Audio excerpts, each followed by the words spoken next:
Muito obrigado pela sua audiência. Não esqueça de baixar o aplicativo da USBR TV e ter o Tudo em Dia na palma da sua mão.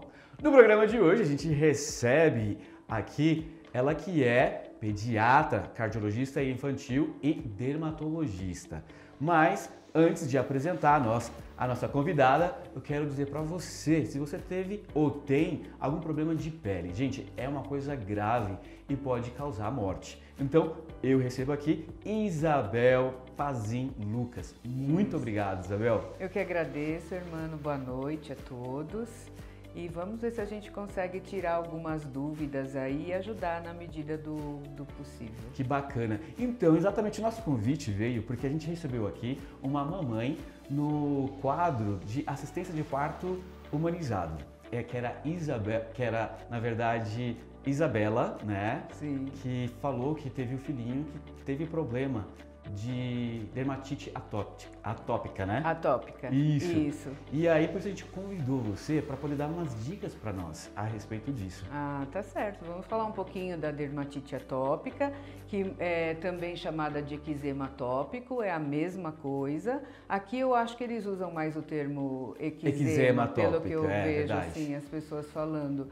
E a gente pode falar um pouquinho disso, da pele seca, né? Que é, em termos dermatológicos a gente chama de xerose, que é para auxiliar um pouquinho, que isso acomete muito aqui pelo clima que a gente tem, né? Principalmente aqui porque é muito seco, né? Muito seco, né? Então, a gente tem um verão muito seco e depois vem o inverno, né? Então isso acaba afetando bastante a pele, principalmente as pessoas que têm já uma tendência a ter uma pele mais seca e não ter muitos cuidados com isso, às vezes pior e pior, às vezes de formar ferida por conta disso, da pele seca, né? É mais comum isso em que fase? Então pode ocorrer na fase do bebê, adolescente e adulto? A dermatite atópica, ela acomete mais comumente, né? Ela é dividida assim em 3 fases. Então é uma fase mais de 0 a 2 anos, que aí acomete um pouquinho mais a face, superfície extensora. Aí dos 2 anos aos 12 anos mais ou menos é onde a gente vê aquele acometimento da dermatite atópica mais nas regiões de pregas, dobra de cotovelo, atrás dos joelhos, é bem... E depois tem, depois dos 12 anos, que aí a gente já fala de uma fase mais adulta, né? Então, assim, o que eu acho que a gente deveria frisar... é importante. Por conta até que eu ouvi sobre a Isabela, é que assim, quando começa a acometer, em geral, os pais demoram um pouquinho para ir atrás. Ou identificar o que é de fato. E porque acha que é alguma coisa, ou de uma alergiazinha de uma roupinha que colocou, e isso acaba atrasando um pouquinho o tratamento e o prognóstico. O que a gente vê hoje é que quando você já sabe, porque tem um caráter genético, então quando você já sabe que na família tem casos de rinite, asma, bronquite, como é uma coisa genética, pode ser que a criança venha desenvolver. Em sabendo disso, o que você faz é logo nos primeiros dias já tomar cuidado com hidratação e cuidados de pele com a criança. Isso melhora absurdamente. Tem algum produto específico assim para poder dar para a criança e para o adulto que tem? É assim, a criança quando ela é bebê, a gente não pode usar algumas coisas, obviamente, né? Mas assim, você ter cuidados básicos, por exemplo, com banhos mais rápidos, mornos. Alimentação? Tem mania. Alimentação depende, isso é mais numa outra fase. Nessa primeira fase de infância é mais difícil porque ainda é o bebê, em geral, presume-se que esteja no leite materno, né? Sim. Então, são cuidados básicos. A gente põe na banheira e deixa na banheira, né? Isso não é muito legal. Mamães em casa, isso não essa é uma dica legal. muito importante, hein? Não é muito legal. Na verdade, mesmo em todas as fases, os nossos banhos têm que ser rápidos, mornos, né?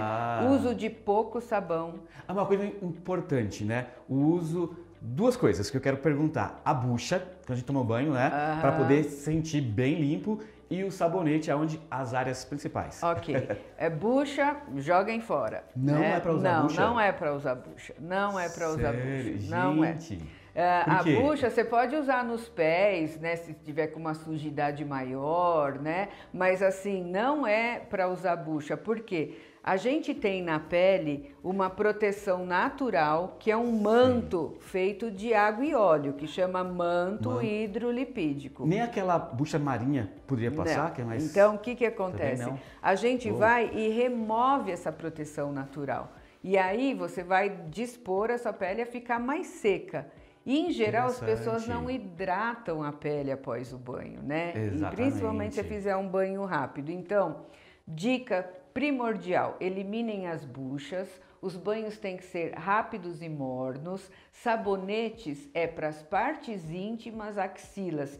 Uma amiga minha usava muito esse termo, para as partes que cheiram. Para as partes que cheiram, gente. Então o sabonete, ele... Porque olha, e o adulto, né? Ele vai lavar o cabelo, vai usar o shampoo. Então já está escorrendo o shampoo pelo corpo, que já é sabão, né? Depois você vem com mais sabão.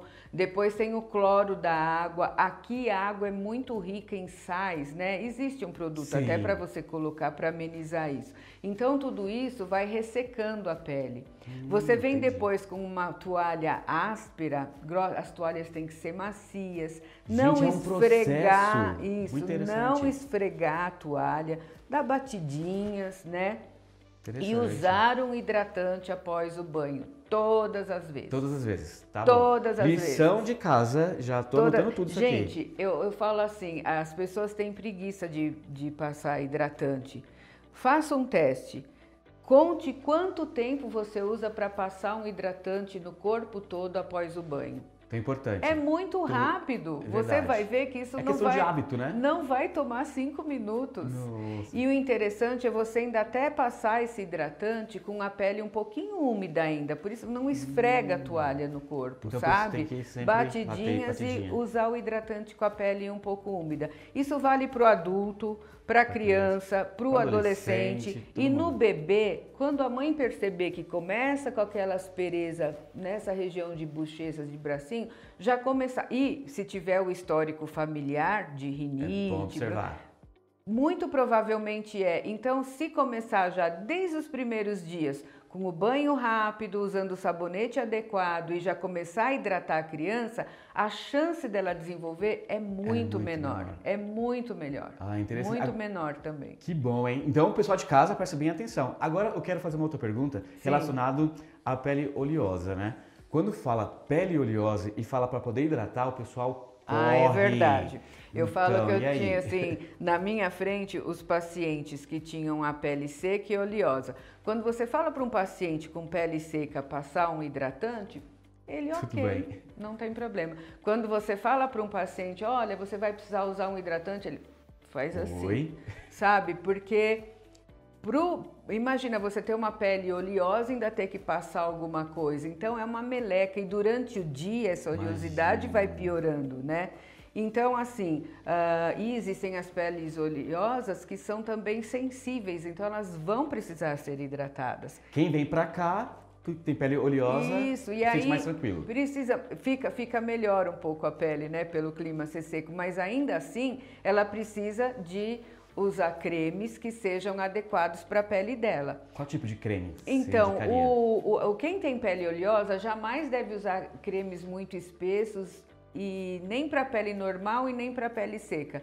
Existem, tá identificado bonitinho, os que são adequados para a pele oleosa. Nunca usar cremes consistentes. Então, para a pele oleosa, o ideal é usar gel, gel creme, creme gel, loções mais... mais diluídas, né? Tá, não pastoso, né? Não, nada pastoso, porque aí quem tem a pele oleosa, quando usa alguma coisa muito oleosa, vai predispor a fazer acne, isso não tem como, né? Os comedões, que são os cravos, e vai também predispor a acne, porque fica com muita oleosidade, os poros ficam, como eles falam, né, entupidos, né? E vai, porque assim, a bactéria da acne, todos nós temos aqui, convivendo com a gente. Se a gente der o meio para ela desenvolver, ela vai desenvolver. Qual seria esse meio? Uma pele oleosa, né? Seborreica, que a gente fala. Então, existe sim cremes bons, adequados para pele oleosa, só precisa saber escolher direitinho. Né? Bacana. Isso então faz uma diferença grande. Muito obrigado. Agora, eu tenho uma curiosidade de saber como é que você partiu, porque você era pediatra, cardiologista infantil e de repente decidiu fazer um curso de dermatologista. Isso, exatamente. Como é que surgiu isso? Eu fui pediatra por 10 anos, 10, 12 anos, num hospital muito grande em São Paulo, na Santa Casa de Misericórdia de São Paulo, e nós tínhamos um volume de atendimento bem grande. E primeiro eu fiz a pediatria, residência médica em pediatria, e fiz mais uma especialização em cardiologia infantil. Foi muito bom, foi de muito aprendizado. Eu acho que serviu até para eu cuidar dos meus filhos, mas ao mesmo tempo eu deixei muito os meus filhos, porque eu trabalhava muito, né? Muito plantão e muita coisa grave, né? E a cardiologia infantil, ela normalmente vem acompanhada de muitas síndromes, né? Então foi bem Então, infelizmente, na época, isso já faz bastante tempo, eu tenho 30 anos de formada. Tá jovem. Faz muito tempo isso e a gente tinha uma fila de cirurgias cardíacas muito grande, então a gente perdia muito paciente.